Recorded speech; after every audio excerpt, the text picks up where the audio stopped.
I never really pushed him into fighting. So that's why he never really wanted to fight. Like this is something you really just gotta want to do on your own. So I never pushed him, and it just kind of happened naturally. The one thing I did push him in was wrestling. I was a wrestler in high school, and I liked it, but I wasn't going to pursue it any longer. I had offers in college, and I just didn't want to pursue it.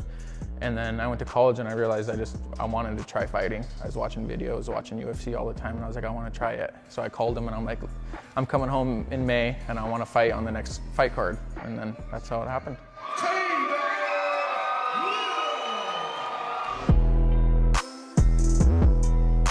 I love having him, like watching him watch my fights and stuff, because I know he knows what's going on, what's happening in the fight, and sometimes I don't even know what I'm doing, and he'll tell me, you know, your jab looked better in that fight, or your grappling game looks better.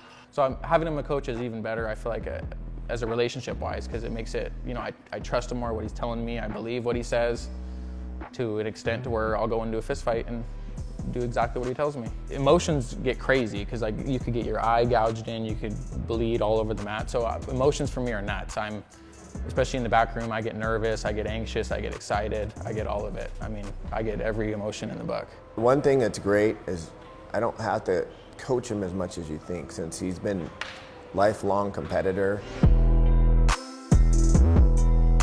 My second fight, he told me the guy was too tough for me. He's like, you're new, I don't know if I want you to throw you into this, it's gonna be a brawl, it's gonna be a tough fight.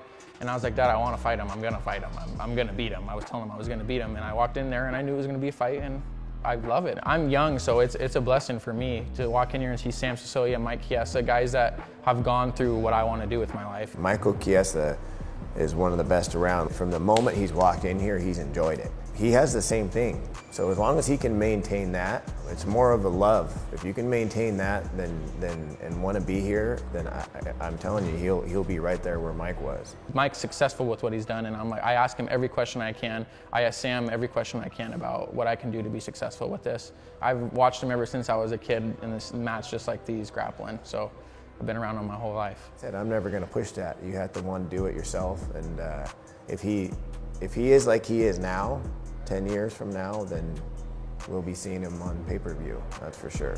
I want to take it as far as it can go, obviously. I mean, I feel like it's a great career, because, I mean, I always wanted to be a professional athlete as a kid. I've always wanted to be an NFL player or just a top-level athlete, and this gives me an opportunity to. So, honestly, it's my dream to be a UFC fighter, so I'm going to follow it till I can.